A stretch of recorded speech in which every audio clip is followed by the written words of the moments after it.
అయితే అదేవిధంగా అర్జునుడు ప్రపంచ భోగముల మొత్తాన్ని కూడా దృశ్య విషయముల ఎడల కూడా విరక్తి కలిగి ఉన్నాడు.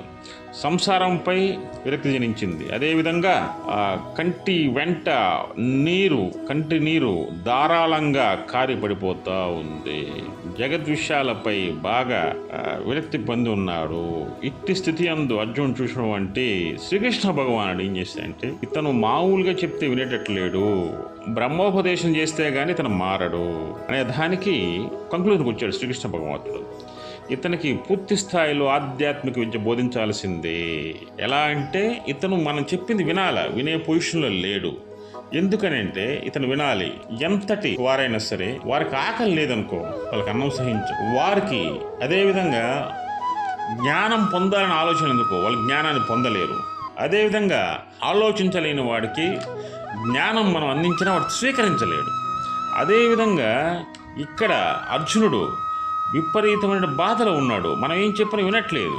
ముందు అతని లోపల ఉన్న బాధ, అసలు ఆ బాధ ఎందుకు వచ్చింది, అంతర్లీనమైనటువంటి అధర్మాన్ని బయటకు తీయాలి, అతని ఒంటిలోకి ధర్మాన్ని నింపాలి.